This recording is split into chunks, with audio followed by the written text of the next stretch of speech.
ನಮಸ್ಕಾರ ವಿದ್ಯಾರ್ಥಿಗಳೇ, ನಾವು ಇವತ್ತಿನ ತರಗತಿಯಲ್ಲಿ ಪರೀಕ್ಷಾ ದೃಷ್ಟಿಯಿಂದ ಕೆಲವೊಂದು ಪ್ರಶ್ನೆಗಳಿಗೆ ಉತ್ತರಗಳನ್ನು ರಿವೈಸ್ ಮಾಡ್ತಾ ಹೋಗ್ತೀನಿ. ಆ ಪ್ರಶ್ನೆಗಳಿಗೆ ಉತ್ತರನ ನೀವು ಚೆನ್ನಾಗಿ ಜ್ಞಾಪಕದಲ್ಲಿ ಇಟ್ಕೊಳ್ಳಿ.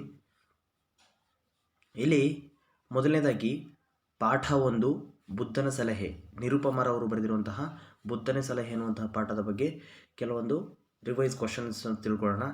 ಇಲ್ಲಿ ಕೃತಿಕಾರರ ಪರಿಚಯ, ಪದಗಳ ಅರ್ಥ ಇವುಗಳನ್ನೆಲ್ಲ ಓದಿ ಯಾವ ಪದಕ್ಕೆ ಅರ್ಥ ಗೊತ್ತಾಗಲಿಲ್ವೋ, ಮತ್ತು ಈ ಸೂಕ್ತ ಪದವನ್ನು ಭರ್ತಿ ಮಾಡಿರಿ, ಬಿಟ್ಟ ಸ್ಥಳ ಏನಿದೆಯೋ ಇದು, ಮತ್ತು ಒಂದು ವಾಕ್ಯದಲ್ಲಿ ಉತ್ತರಿಸಿ, 3-4 ವಾಕ್ಯಗಳಲ್ಲಿ ಉತ್ತರಿಸಿ, ಮತ್ತು 8-10 ವಾಕ್ಯಗಳಲ್ಲಿ ಉತ್ತರಿಸಿ, ಸಂದರ್ಭದೊಡನೆ ವಿವರಿಸಿ. ಈ ಎಲ್ಲ ಕ್ವಶನ್ಗಳಿಗೂ ನೀವು ಉತ್ತರಗಳನ್ನು ಪರೀಕ್ಷಾ ದೃಷ್ಟಿಯಿಂದ ಓದ್ಕೋಬೇಕಾಗುತ್ತೆ. ಇದನ್ನು ನೀವು ಯಾವ ಪ್ರಶ್ನೆಗಳನ್ನು ಓದ್ತಿರೋ ಆ ಪ್ರಶ್ನೆಗೆ ಉತ್ತರ ಅರ್ಥ ಆಗಲಿಲ್ವೋ ಅದನ್ನು ಆಫ್ಲೈನ್ ಕ್ಲಾಸಸ್ಸಲ್ಲಾಗಿರ್ಬೋದು ಮತ್ತು ಆನ್ಲೈನ್ ಕ್ಲಾಸಸ್ಸಲ್ಲಿ ಕೆಲವು ಟೈಮು ನಿಮ್ಗೆ ಯಾವ ಡೌಟ್ ಬರುತ್ತೋ ಅದನ್ನು ನೀವು ತಿಳ್ಕೊಬೋದಾಗುತ್ತೆ. ಇಲ್ಲಿ ಮೊದಲನೇದಾಗಿ ಬಿಟ್ಟ ಸ್ಥಳವನ್ನು ಸೂಕ್ತ ಪದದಿಂದ ಭರ್ತಿ ಮಾಡಿರಿ. ಇದು ಸಿದ್ಧಾರ್ಥನ ತಂದೆಯ ಹೆಸರೇನು ಅಥವಾ ಸಿದ್ಧಾರ್ಥನ ತಂದೆಯ ಹೆಸರು ಡ್ಯಾಶ್. ಈ ಒಂದು ಪ್ರಶ್ನೆಗೆ ಉತ್ತರ ನೋಡಿ, ಹೇಳ್ತಾ ಹೋಗ್ತೀನಿ ನೋಡಿ. ಸಿದ್ಧಾರ್ಥನ ತಂದೆಯ ಹೆಸರು ಶುದ್ಧೋಧನ. ವತ್ಸ ಮತ್ತು ಮಗಧ ರಾಜ್ಯಗಳ ನಡುವೆ ಹರಿಯುವ ನದಿ ಗಂಗಾ ನದಿ. ವತ್ಸ ಮತ್ತು ಮಗಧ ರಾಜ್ಯಗಳ ನಡುವೆ ಶಾಂತಿ ನೆಲೆಸುವಂತೆ ಮಾಡಿದವರು ಭಗವಾನ್ ಗೌತಮ ಬುದ್ಧ. ಮತ್ತು ಬುದ್ಧನ ಸಲಹೆ ಪಾಠದ ಆಕರಕೃತಿ ಶತಮಾನದ ಮಕ್ಕಳ ಸಾಹಿತ್ಯ ಅನ್ನುವಂಥದ್ದು. ಮತ್ತು ಇಲ್ಲಿ ಗಂಗಾ ನದಿಯಲ್ಲಿ ಹುಟ್ಟಿ ಯಾವ ಸಮುದ್ರವನ್ನು ಸೇರುತ್ತದೆ? ಬುದ್ಧನ ಪ್ರಕಾರ ನದಿ ನೀರಿಗಿಂತ ಹೆಚ್ಚು ಬೆಲೆಯುಳ್ಳದ್ದು ಯಾವುದು ಮತ್ತು ಏಕೆ? ಬುದ್ಧ ದೇವನು ಹೇಳುವಂತೆ ಜೀವನದಲ್ಲಿ ಸುಖ ಶಾಂತಿ ಸಿಗಬೇಕಾದರೆ ಏನು ಮಾಡಬೇಕು? ವತ್ಸ ಮತ್ತು ಮಗಧ ರಾಜ್ಯದವರು ಯುದ್ಧವನ್ನು ಏಕೆ ನಿಲ್ಲಿಸಿದರು? ಇಲ್ಲಿ ನಿಮಗೆ ಯಾವುದೇ ಕ್ವಶನ್ ಡೌಟ್ ಬಂದರೂ ಆ ಕ್ವಶನ್ಗೆ ಆನ್ಸರ್ ನಿಮಗೆ ಗೊತ್ತಾಗಲಿಲ್ಲ ಅಂತಂದರೂ ಕೂಡ ಅದನ್ನು ನನಗೆ ನೀವು ಮಾರ್ಕ್ ಮಾಡಿ, ಇಂಥ ಕ್ವಶನ್ಗೆ ಆನ್ಸರ್ ಗೊತ್ತಿಲ್ಲ ಅಂತ ನನ್ನ ಹತ್ರ ಕೇಳಿ ಹೇಳ್ಕೊಡ್ತೀನಿ. ಮತ್ತು ಈ ಕೆಳಗಿನ ಪ್ರಶ್ನೆಗಳಿಗೆ 3-4 ವಾಕ್ಯಗಳಲ್ಲಿ ಉತ್ತರಿಸಿರಿ. ವತ್ಸ ಮತ್ತು ಮಗಧ ರಾಜ್ಯದ ಜನರು ಗಂಗಾ ನದಿಯನ್ನು ತಾಯಿಯಂತೆ ಏಕೆ ಪೂಜಿಸ್ತಾ ಇದ್ರು? ಏಕೆಂದರೆ ಆ ಒಂದು ನದಿಯ ನೀರಿನಿಂದ ಸುಭಿಕ್ಷೆಯಿಂದ ನದಿ ನೀರನ್ನು ಉಪಯೋಗಿಸ್ಕೊಂಡು ಎರಡೂ ರಾಜ್ಯದವರು ಸುಭಿಕ್ಷೆಯಿಂದ ಕೂಡಿದ್ರು. ಅದನ್ನು ತಮಗೆ ಅನ್ನ ನೀಡುವಂತಹ ದೇವರು ಅಂತ ಪೂಜೆಯನ್ನು ಮಾಡ್ತಿರುವಂತಹ ವಿಚಾರಗಳನ್ನು ನೀವು ಬರೀಬೇಕಾಗುತ್ತೆ. ಮತ್ತು ವತ್ಸ ಮತ್ತು ಮಗಧ ರಾಜ್ಯಗಳ ನಡುವೆ ದ್ವೇಷ ಏಕೆ ಬಂತು ಅಂತಂದರೆ ಅವರಲ್ಲಿ ಕ್ರಮೇಣ ಸ್ವಾರ್ಥ ಆವರಿಸಿಕೊಂಡು ಕೊನೆಗೆ ಆ ಒಂದು ನದಿಯ ಸಂಪೂರ್ಣ ಅಧಿಕಾರವನ್ನು ಒಬ್ಬರೇ ಸ್ಥಾಪಿಸಬೇಕು ಅನ್ನುವಂತಹ ಒಂದು ಈರ್ಷ್ಯ ಮನೋಭಾವನೆ ಉಂಟಾಗಿರೋದ್ರಿಂದ ಅದಕ್ಕೆ ದ್ವೇಷ ಉಂಟಾಯಿತು ಅನ್ನೋದ್ರ ಬಗ್ಗೆ ಬರೀಬೇಕಾಗುತ್ತೆ. ಮತ್ತು ಬುದ್ಧನು ಹೇಳುವಂತೆ ದ್ವೇಷ ದುಃಖವನ್ನು ಹೇಗೆ ಹೆಚ್ಚಿಸುತ್ತದೆ? ಏಕೆಂದರೆ ಬುದ್ಧದೇವನು ಹೇಳುವಂತೆ ದ್ವೇಷದಿಂದ ನಾವು ಜಯಿಸೋಕ್ಕೋದ್ರೆ ಕೊನೆಗೂ ಉಳ್ಕೊಳ್ಳೋದು ದ್ವೇಷ ಆಗುತ್ತೆ. ಅದಕ್ಕೋಸ್ಕರ ಅದು ಕೊನೆಗೆ ಯುದ್ಧಕ್ಕೆ ದಾರಿ ಮಾಡಿಕೊಡುತ್ತೆ. ಆ ದ್ವೇಷದಿಂದ ಯುದ್ಧವನ್ನು ಮಾಡಿ ಯುದ್ಧದಿಂದ ಪ್ರಾಣಾಪಾಯಗಳಾಗಿ ಕೊನೆಗೆ ದುಃಖವನ್ನು ತರಿಸುತ್ತೆ ಅನ್ನುವಂಥದ್ದು ದೇವನು ಹೇಳುವಂಥ ಒಂದು ವಿಚಾರ ಆಗಿರುತ್ತೆ. ಮತ್ತು ವತ್ಸ ಮತ್ತು ಮಗಧ ರಾಜ್ಯದವರಿಗೆ ಸುಖ ಶಾಂತಿ ಮಹತ್ವವನ್ನು ಬುದ್ಧನು ಹೇಗೆ ಬೋಧಿಸಿದನು ಅಂತಂದರೆ, ವತ್ಸ ಮತ್ತು ಮಗಧ ರಾಜ್ಯ ಕ್ರಮೇಣ ದ್ವೇಷ ಆವರಿಸಿಕೊಂಡಿರುವಂಥ ಸಂದರ್ಭದಲ್ಲಿ, ಯುದ್ಧ ಮಾಡೋಕ್ಕೆ ಹೋಗಿರುವಂಥ ಸಂದರ್ಭದಲ್ಲಿ ಅವರೆರಡೂ ರಾಜ್ಯದ ಅಧಿಕಾರಿಗಳು, ಮಂತ್ರಿಗಳು ಮತ್ತು ಮುಖಂಡರನ್ನು ಕರೆದುಬಿಟ್ಟು ಅಲ್ಲಿ ಅವರು ರಾಜ್ಯಸಭೆಯನ್ನು ಏರಿಸಿ, ಅಂದರೆ ಆ ಒಂದು ಯುದ್ಧ ಮಾಡಿಸ್ತಾ ಇದ್ದಂತಹ ಸ್ಥಳದಲ್ಲಿ ಅವರು ನಿಂತ್ಕೊಂಡು ಇಲ್ಲಿ ನದಿ ನೀರು ಮತ್ತು ರಕ್ತ ಇವೆರಡರಲ್ಲಿ, ಮಾನವನ ರಕ್ತ ಮತ್ತು ನದಿ ನೀರು ಇವೆರಡರಲ್ಲಿ ಯಾವುದು ಮುಖ್ಯವಾದದ್ದು, ಅವೆರಡರಲ್ಲಿ ಯಾವುದು ಹೆಚ್ಚು ಮಹತ್ವವನ್ನು ಪಡ್ಕೋತದೆ ಅಂತ ಹೇಳುವಂಥ ವಿಚಾರವಾಗಿ ಅವರು ಕೊನೆಗೆ ವತ್ಸ ಮತ್ತು ಮಗಧ ರಾಜ್ಯದ ಅವರಲ್ಲಿ ಸುಖ ಶಾಂತಿ ಸಿಗೋ ಥರ ಅಲ್ಲಿ ಬೋಧನೆಯನ್ನು ಮಾಡ್ತಾರೆ. ಕೊನೆ ಪ್ರಶ್ನೆ, ಬುದ್ಧದೇವನು ವತ್ಸ ಮತ್ತು ಮಗಧ ರಾಜ್ಯಗಳ ನಡುವಿನ ಯುದ್ಧವನ್ನು ಏಕೆ ತಪ್ಪಿಸಿದನು ಅಂತಂದರೆ, ಕೊನೆಗೂ ಉಳ್ಕೊಳ್ಳೋದು ದ್ವೇಷ ಆಗುತ್ತೆ, ಯುದ್ಧದಿಂದ ಯುದ್ಧ ನಾಶ ಆಗುತ್ತೆ ವಿನ ದುಃಖ ಉಂಟಾಗಿ ಕೊನೆಗೆ ಯಾವಾಗಲೂ ಬರೀ ದ್ವೇಷದಿಂದ ಕೂಡ ಆಗ್ಬಿಡುತ್ತೆ ಅನ್ನೋಂಥ ಉದ್ದೇಶಕ್ಕೋಸ್ಕರ ಅವರು ಕೊನೆಗೆ ಯುದ್ಧವನ್ನು ನಿಲ್ಲಿಸುತ್ತಾರೆ ಮತ್ತು ತಪ್ಪಿಸ್ತಾರೆ ಅಂತ ನೀವು ಹೇಳಬೇಕಾಗುತ್ತೆ. ಮತ್ತು ಕೆಳಗಿನ ಪ್ರಶ್ನೆಗಳಿಗೆ 8-10 ವಾಕ್ಯಗಳಲ್ಲಿ ಉತ್ತರಿಸಿರಿ. ವತ್ಸ ಮತ್ತು ಮಗಧ ರಾಜ್ಯಗಳು ಯುದ್ಧ ಮರೆತು ಶಾಂತಿಯಿಂದ ನೆಲೆಸಿದುದು ಹೇಗೆ? ಅಂದರೆ ನೀವು ಫುಲ್ಲು ಆ ವಿಚಾರಗಳನ್ನೆಲ್ಲ ಬರೀಬೇಕಾಗುತ್ತೆ. ಏಕೆಂದರೆ ಇಲ್ಲಿ ಯುದ್ಧ ಮಾಡೋದಕ್ಕೆ ಕಾರಣ ಏನು, ಅಲ್ಲಿ ಆ ಯುದ್ಧ ಮೊದಲನೇದಾಗಿ ಯಾವುದರಿಂದ ಹುಟ್ಕೊಡುತ್ತೆ ಅನ್ನೋದನ್ನೆಲ್ಲ ಬರೀಬೇಕಾಗುತ್ತೆ. ಅಂತಂದರೆ ವತ್ಸ ಮತ್ತು ಮಗಧ ರಾಜ್ಯಗಳೆರಡೂ ಒಂದು ಗಂಗಾ ನದಿಯ ಒಂದು ನೀರಿನಿಂದ ಸುಭಿಕ್ಷೆಯಿಂದ ಕೂಡಿರ್ತಾರೆ. ಕ್ರಮೇಣ ಅವರಲ್ಲಿ ದ್ವೇಷ ಆವರಿಸುತ್ತೆ. ಆವಾಗ ಸಂಪೂರ್ಣ ಅಧಿಕಾರವನ್ನು ಒಬ್ಬರೇ ರಾಜ್ಯದವರು ಅನುಭವಿಸ್ಬೇಕು ಅನ್ನೋಂಥ ಉದ್ದೇಶಕ್ಕೆ ಅವರಲ್ಲಿ ಇಬ್ಬರಲ್ಲೂ ಸ್ವಾರ್ಥ ಮನೋಭಾವನೆ ಉಂಟಾಗಿ ಕೊನೆಗೆ ಯುದ್ಧವನ್ನು ಮಾಡೋಕ್ಕೆ ನಿಂತ್ಕೋತಾರೆ. ಅಲ್ಲಿ ಭಗವಾನ್ ಬುದ್ಧ ಬಂದು ಆ ಒಂದು ಯುದ್ಧವನ್ನು ನಿಲ್ಲೋದಕ್ಕೆ ಸಹಾಯ ಮಾಡಿಕೊಡ್ತಾರೆ. ಇನ್ನಂಥ ವಿಚಾರಗಳನ್ನೆಲ್ಲ ನೀವು ಬರೀಬೇಕಾಗುತ್ತೆ. ಇಲ್ಲಿ ಬದುಕಿನಲ್ಲಿ ಸುಖ ಶಾಂತಿ ನೆಮ್ಮದಿಗಳನ್ನು ಕಂಡುಕೊಳ್ಳುವುದು ಹೇಗೆ ಅದನ್ನು ಚರ್ಚಿಸಿ. ಇದು ನಾವು ಅಪ್ಲೈಡ್ ಕ್ವಶನ್ಸು. ಬದುಕಿನಲ್ಲಿ ನಾವು ಸುಖ ಶಾಂತಿ ನೆಮ್ಮದಿಗಳನ್ನು ಕಂಡುಕೋಬೇಕು ಅಂತಂದರೆ ಯಾರದೇ ಜೊತೆನೂ ನಾವು ಯುದ್ಧವನ್ನು ಮಾಡುವಂಥದ್ದು ಅಥವಾ ಅಶಾಂತಿಯಿಂದ ಕೂಡಿರೋದು ಮತ್ತು ಇನ್ಯಾವುದೇ ರೀತಿ ಬ್ಯಾಡ್ ಕ್ಯಾರೆಕ್ಟರ್ಸ್ಗಳು ಏನಿರ್ತಾವೋ ಅದನ್ನೆಲ್ಲ ಬಿಟ್ಟು ನಾವು ಎಲ್ಲರಿಗೂ ಪ್ರಕೃತಿ ಆ ದೇವರು ಕೊಟ್ಟಿರುವಂತಹ ವರನೇ ಹೊರತು ಶಾಪವಲ್ಲ, ಎಲ್ಲರಿಗೂ ಇದು ಸಮಾನ, ಪ್ರಕೃತಿ ಅನ್ನುವಂಥದ್ದು ಎಲ್ಲರಿಗೂ ಸಿಗುವಂಥದ್ದು ಅನ್ನೋದನ್ನು ನಾವು ಅರ್ಥ ಮಾಡಿಕೊಂಡು ಅವರಿಗೆ ನಾವು ಬೋಧನೆಯನ್ನು ಮಾಡುವಂಥದ್ದು ಅಂತ ಈ ಒಂದು ಪಾಠದ ಮುಖಾಂತರ ನಾವು ತಿಳ್ಕೊಬೋದಾಗುತ್ತೆ. ಮತ್ತು 8 ವಾಕ್ಯಗಳಲ್ಲಿ ಉತ್ತರಿಸಿ. ವತ್ಸ ಮತ್ತು ಮಗಧ ರಾಜ್ಯಗಳು ಇದಾಗಿದ್ದ ಮೇಲೆ ನೆಕ್ಸ್ಟು ಸಂದರ್ಭದೊಡನೆ ವಿವರಿಸಿ. ಮನುಷ್ಯನ ರಕ್ತ ನದಿ ನೀರಿಗಿಂತ ಬೆಲೆಯುಳ್ಳದ್ದು. ಈ ಮಾತನ್ನು ಯಾರಿಗೆ ಹೇಳಿದ್ರು ಅನ್ನುವಂಥದ್ದು ನೀವು 7ನೇ ಕ್ಲಾಸು ಮತ್ತು 6ನೇ ಕ್ಲಾಸು ಈ ಕ್ಲಾಸಲ್ಲಿ ನೀವು ತಿಳ್ಕೊಂಡಿರ್ತೀರಿ. ಬಟ್ 8ನೇ ಕ್ಲಾಸಿಗೆ ಬಂದಮೇಲೆ ಸಂದರ್ಭದೊಡನೆ ವಿವರಿಸಿ ಅಂತ ಬರುತ್ತೆ. ಇಲ್ಲಿ ನಾವು ಸಂದರ್ಭನ ಬರೀಬೇಕಾಗುತ್ತೆ. ಮನುಷ್ಯನ ರಕ್ತ ನದಿ ನೀರಿಗಿಂತ ಬೆಲೆಯುಳ್ಳದ್ದು. ಈ ಒಂದು ಮಾತು ಯಾವ ಟೈಮಲ್ಲಿ ಬರುತ್ತೆ, ಯಾವ ವಿಚಾರವಾಗಿ ಬರುತ್ತೆ ಅನ್ನೋದನ್ನು ನೀವು ಸಂದರ್ಭ ಸಮೇತ ಬರೀಬೇಕಾಗುತ್ತೆ. ಇಲ್ಲಿ ಬುದ್ಧದೇವನು ಆ ಒಂದು ವತ್ಸ ಮತ್ತು ಮಗಧ ರಾಜ್ಯದವರು ಯುದ್ಧ ಮಾಡೋಕ್ಕೆ ಬಂದಿರುವಂಥ ಸ್ಥಳದಲ್ಲಿ ಒಂದು ಪ್ರಶ್ನೆಯನ್ನು ಕೇಳ್ತಾರೆ. ನದಿ ನೀರಿಗಿಂತ ಹೆಚ್ಚು ಬೆಲೆಯುಳ್ಳದ್ದು ಮಾನವನ ರಕ್ತನೋ ಅಥವಾ ನದಿ ನೀರು ಹೆಚ್ಚು ಬೆಲೆಯುಳ್ಳದ್ದು ಅಂತ ಪ್ರಶ್ನೆಯನ್ನು ಕೇಳ್ತಾರೆ. ಅದಕ್ಕೆ ಮನುಷ್ಯನ ರಕ್ತ ನದಿ ನೀರಿಗಿಂತ ಹೆಚ್ಚು ಬೆಲೆಯುಳ್ಳದ್ದು ಅಂತ ಆ ಎರಡೂ ಕಡೆಯ ಅಂದರೆ ವತ್ಸ ಮತ್ತು ಮಗಧ ರಾಜ್ಯದ ಎರಡೂ ರಾಜರ ಮತ್ತು ಎಲ್ಲರೂ ಈ ಒಂದು ಪ್ರಶ್ನೆಗೆ ಉತ್ತರವನ್ನು ಹೇಳ್ತಾರೆ ಅಂತ ಬರೀಬೇಕಾಗುತ್ತೆ. ನೀವು ಜೀವಿಸಬೇಕೆಂದಿದ್ದೀರಲ್ವೇ ಮತ್ತೆ ಸಾಯಲಿಕ್ಕೆ ಸಿದ್ಧರಾಗಿದ್ದೀರಿ ಅಂತ ಕೇಳುವಂತಹ ಪ್ರಶ್ನೆ.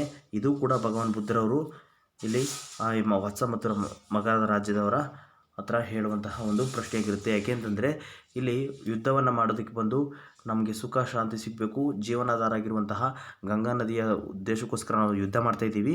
ನಾವು ನಮ್ಮ ಜೀವನಾಧಾರ ಆಗಿದೆ ಗಂಗಾ ನದಿ, ಅದರ ಸಂಪೂರ್ಣ ಸ್ವಾರ್ಥ ನಮಗೆ ಆಗಬೇಕು ಅನ್ನೋಂಥ ಕಾರಣಕ್ಕೋಸ್ಕರ ನಾವು ಯುದ್ಧ ಮಾಡ್ತಾಯಿದ್ದೀವಿ ಅಂತ ಹೇಳಿದ ತಕ್ಷಣ, ಹೌದು ಜೀವನಾಧಾರ ಅಂತ ಅನ್ಕೊಂಡ್ಮೇಲೆ ನೀವು ಜೀವಿಸಬೇಕು ಅಂತ ಅನ್ಕೊಂಡಿದ್ದೀರಾ.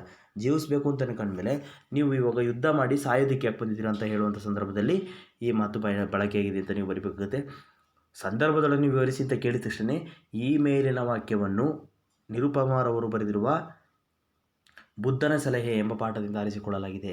ಈ ಒಂದು ಸಂದರ್ಭ ಅಂತ ನೀವು ಅಲ್ಲಿ ಬರೀಬೇಕಾಗುತ್ತೆ. ಮತ್ತು ಪ್ರಕೃತಿ ಜೀವಿಗಳಿಗೆ ವರವೇ ಹೊರತು ಶಾಪವಲ್ಲ. ಈ ಮಾತನ್ನು ಭಗವಾನ್ ಬುದ್ಧರವರು ಎರಡೂ ರಾಜ್ಯದ ರಾಜರಿಗೆ ಮತ್ತು ಆ ಎರಡೂ ರಾಜ್ಯದ ಜನರಿಗೆ ತಿಳಿಸುವಂಥ ಮಾತಾಗಿದೆ ಅಂತ ನೀವು ಬರೀಬೇಕಾಗುತ್ತೆ. ಯಾವಾಗ ಅಂತಂದರೆ ಈ ಒಂದು ಪ್ರಕೃತಿ ನಮಗೆ ಕೊಟ್ಟುವಂತಹ ಒಂದು ಕೊಡುಗೆಯಾಗಿರುತ್ತೆ. ಈ ಒಂದು ಪ್ರಕೃತಿಯನ್ನು ನಾವು ಒಬ್ರಿಗೊಬ್ರು ನಮಗೆ ಬೇಕು ಅನ್ನುವಂತಹ ಸ್ವಾರ್ಥ ಮನೋಭಾವನೆಯನ್ನು ಇಟ್ಕೊಂಡು ನಾವು ನಮ್ಮಲ್ಲಿ ಯುದ್ಧವನ್ನು ಮಾಡೋದನ್ನು ಬಿಟ್ಟು ಎಲ್ಲರೂ ಸಮಾನವಾಗಿ ಹಂಚಿಕೊಂಡು ಪ್ರಕೃತಿಯನ್ನು ನಾವು ಕಾಪಾಡ್ಕೊಂಡು ಹೋಗಬೇಕು. ಏಕೆಂದರೆ ಪ್ರಕೃತಿ ಅನ್ನುವಂಥದ್ದು ನಮಗೆ ಹೊರವೇ ಹೊರತು ದೇವರು ಕೊಟ್ಟಿರುವಂತಹ ಗಿಫ್ಟೇ ಹೊರತು ಅದು ನಮಗೆ ಶಾಪ ಅಲ್ಲ. ಅದಕ್ಕೋಸ್ಕರ ನಾವು ಹೊಡೆದಾಡಿ ಸಾಯೋದಕ್ಕಿಂತ ಅದು ಶಾಪ ಆಗಿಬಿಡುತ್ತೆ. ಹೇಗೆ ಅಂತಂದರೆ ನಾವು ಹೊಡೆದಾಡಿ ಸತ್ತರೆ ಅದು ಶಾಪ ಆದಾಗುತ್ತೆ. ನಾವೆಲ್ಲರೂ ಹಂಚ್ಕೊಂಡು ನಾವು ತಿನ್ನೋದ್ರಿಂದ ಅಂದರೆ ಆ ಪ್ರಕೃತಿಯನ್ನು ಪ್ರತಿಯೊಬ್ಬರು ಗೌರವಿಸಿ ಅದನ್ನು ಉಳಿಸ್ಕೊಂಡು ಬೆಳೆಸ್ಕೊಂಡು ಹೋಗೋದು ನಮಗೆ ವರ ಅಂತ ಇಲ್ಲಿ ಭಗವಾನ್ ಬುದ್ಧರವರು ಹೇಳುವಂಥ ಸಂದರ್ಭ ಈ ಮಾತಿನಲ್ಲಿ ಬಳಕೆ ಆಗುತ್ತೆ. ಮತ್ತು ಇಲ್ಲಿ ಭಾಷಾಭ್ಯಾಸಕ್ಕೆ ಬಂದರೆ ಕೆಳಗಿನ ಪದಗಳಿಗೆ ವಿರುದ್ಧಾರ್ಥಕ ಪದವನ್ನು ಬರೆಯಿರಿ ಅಂತಿದೆಯಲ್ಲ, ಇಲ್ಲಿ ಮೌಲ್ಯ ವಿರುದ್ಧಾರ್ಥಕ ಪದ ಅಪಮೌಲ್ಯ, ಸುಖ ದುಃಖ, ವರ ಶಾಪ, ಸತ್ಯ ಅಸತ್ಯ, ಪವಿತ್ರ ಅಪವಿತ್ರ, ಸ್ವಾರ್ಥ ನಿಸ್ವಾರ್ಥ. ಈ ಪದಗಳಿಗೆ ಆಪೋಸಿಟ್ ವರ್ಡ್ಗಳನ್ನು ತಿಳ್ಕೊಳ್ಳಿ. ಮತ್ತು ಈ ಕೆಳಗಿನ ಪದಗಳನ್ನು ಸ್ವಂತ ವಾಕ್ಯಗಳಲ್ಲಿ ಉಪಯೋಗಿಸಿರಿ. ಇದು ಸ್ವಂತ ವಾಕ್ಯ, ನೀವು ಬರೆಯುವಂಥದ್ದು. ಅದರ ಬಗ್ಗೆ ಏನಾದರೂ ಡೌಟ್ಸ್ ಇದ್ದರೆ ಅದನ್ನು ಕ್ಲಾಸಲ್ಲೇ ಕೇಳಿ. ಮತ್ತು ಅರ್ಥನೇ ಆಗಿಲ್ಲ ಅಂತಂದರೆ ಅದನ್ನು ನೀವು ಯಾರು ಬೇಕಾದ್ರೂ ಬಂದು ಕೇಳ್ಬೋದು. ಮತ್ತು ಇಲ್ಲಿ ಈ ಕೆಳಗಿನ ಹೇಳಿಕೆಯ ಮೇಲೆ ತರಗತಿಯಲ್ಲಿ ಚರ್ಚೆ ನಡೆಯಿರಿ. ಇದೇನು ಬೇಕಾಗಿಲ್ಲ. ಮತ್ತು ಕನ್ನಡ ವರ್ಣಮಾಲೆ ಒಟ್ಟು 49 ಅಕ್ಷರಗಳಿವೆ. ಸ್ವರಾಕ್ಷರಗಳು, ವ್ಯಂಜನಾಕ್ಷರಗಳು ಮತ್ತು ಯೋಗವಾಹಕಗಳು. ಸ್ವರಾಕ್ಷರಗಳು 13. ಅದರಲ್ಲಿ ಸ್ವರಾಕ್ಷರಗಳನ್ನು ನಾವು 2 ವಿಧಗಳಾಗಿ ವಿಂಗಡಣೆ ಮಾಡ್ತೀವಿ, ಹ್ರಸ್ವ ಸ್ವರ ಮತ್ತು ದೀರ್ಘ ಸ್ವರ ಅಂತ. ಹ್ರಸ್ವ ಸ್ವರಗಳು 6, ದೀರ್ಘ ಸ್ವರಗಳು 7, ಒಟ್ಟು 13 ಅಕ್ಷರಗಳು. ಮತ್ತು ಯೋಗವಾಹಕ ಅಹ ಅನ್ನುವಂಥದ್ದು 2 ಅಕ್ಷರಗಳು ಬರ್ತವೆ. ಅದು ಒಂದು ಅನುಸ್ವಾರ ಮತ್ತು ವಿಸರ್ಗ. 2 ಅಕ್ಷರಗಳನ್ನು ನಾವು 2 ಭಾಗಗಳಾಗಿ ವಿಂಗಡಣೆ ಮಾಡ್ತೀವಿ, ಒಂದು ಅನುಸ್ವಾರ ಇನ್ನೊಂದು ವಿಸರ್ಗ. ವ್ಯಂಜನಾಕ್ಷರಗಳನ್ನು 3 ವಿಧಗಳಾಗಿ ವಿಂಗಡಣೆ ಮಾಡ್ತೀವಿ, ಒಂದು ಅಲ್ಪಪ್ರಾಣ, ಇನ್ನೊಂದು ಮಹಾಪ್ರಾಣ, ಇನ್ನೊಂದು ಅನುನಾಸಿಕ ಅಕ್ಷರಗಳು.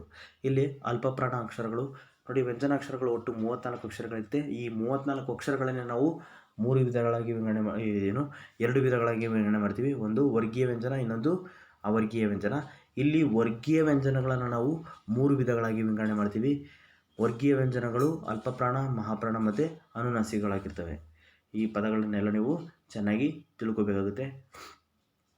ಮತ್ತು ಎರಡನೇ ಪಾಠ ಕನಸು ಮತ್ತು ಸಂದೇಶ.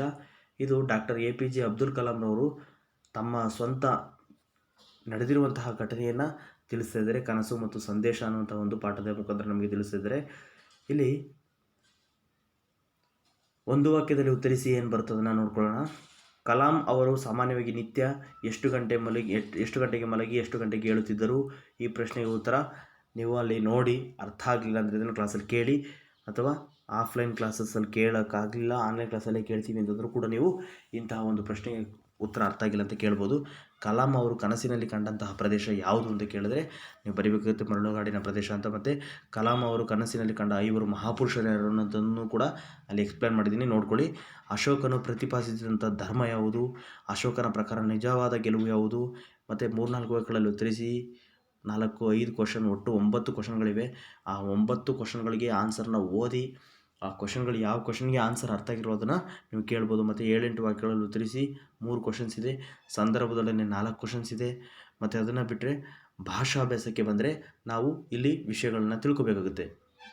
ಭಾಷಾಭ್ಯಾಸಕ್ಕೆ ಈ ಕೆಳಗಿನ ಪದಗಳಿಗೆ ತತ್ಸಮ ತದ್ಭವಗಳನ್ನು ಬರೆಯಿರಿ. ಸಹಸ್ರ ಅಂತಂದರೆ ಅದಕ್ಕೆ 1000 ಅನ್ನುವಂಥದ್ದು ತತ್ಸಮ ತದ್ಭವ ಆಗಿರುತ್ತೆ. ಇಲ್ಲಿ ನಾವು ಮೊದಲನೇದಾಗಿ ತತ್ಸಮ ತದ್ಭವ ಅಂತಂದರೆ ಏನಪ್ಪ ಅಂತ ನಿಮಗೆ ಕ್ಲಾಸಲ್ಲಿ ನಾನು ಸರಿ ಹೇಳ್ಕೊಡ್ತೀನಿ. ಇಲ್ಲಿ ತತ್ಸಮ ತದ್ಭವ ರೂಪಗಳನ್ನು ಬರೀಬೇಕಾಗುತ್ತೆ.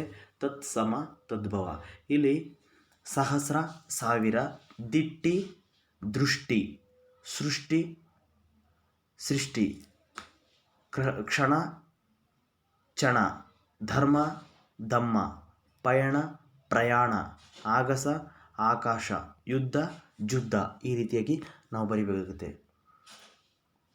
ಸಹಸ್ರ 1000, ದಿಟ್ಟಿ ದೃಷ್ಟಿ, ಸೃಷ್ಟಿ ಸೃಷ್ಟಿ, ಕ್ಷಣ ಕ್ಷಣ, ಧರ್ಮ ದಮ್ಮ, ಪಯಣ ಪ್ರಯಾಣ, ಆಗಸ ಆಕಾಶ, ಯುದ್ಧ ಜುದ್ಧ, ಈ ರೀತಿಯ ಪದಗಳನ್ನು ಬರಿಬೇಕಾಗುತ್ತೆ. ಮತ್ತು ಈ ಕೆಳಗಿನ ಪದಗಳಿಗೆ ವಿರುದ್ಧಾರ್ಥಕಗಳನ್ನು ಬರೆಯಿರಿ.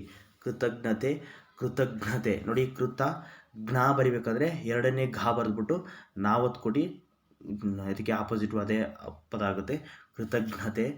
ದಯೆ ನಿರ್ದಯೆ, ಸತ್ಕಾರ್ಯ ಅಸತ್ಕಾರ್ಯ, ಅನಿರೀಕ್ಷಿತ ನಿರೀಕ್ಷಿತ, ಅದೃಷ್ಟ ದುರಾದೃಷ್ಟ, ಹಿಂಸೆ ಅಹಿಂಸೆ, ಅಸಹನೆ ಸಹನೆ, ಈ ಪದಗಳನ್ನು ಬರಿಬೇಕಾಗುತ್ತೆ. ಮತ್ತು ಈ ಕೆಳಗಿನ ಪದಗಳನ್ನು ಬಿಡಿಸಿ ಬರೆಯಿರಿ.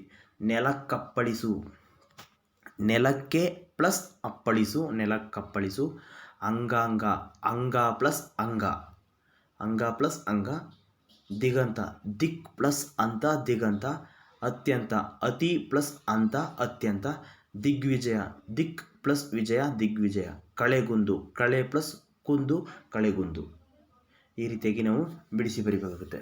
ಮತ್ತು ಈ ಕೆಳಗಿನ ಪದಗಳಿಗೆ ಸಮಾನಾರ್ಥಕ ಪದಗಳನ್ನು ಬರೆಯಿರಿ. ಯುದ್ಧ, ಇಲ್ಲಿ ರಣರಂಗ ಮತ್ತು ಯುದ್ಧ ಭೂಮಿ ಅಂತಲೂ ಕೂಡ ಕರಿಬೋದು. ರಣರಂಗ ಅಂತ ಬರೆದರೆ ಸಾಕು. ಭೂಮಿ, ಇಳೆ, ದರೆ, ಪೃಥ್ವಿ ಅಂತ ಬರೀರಿ.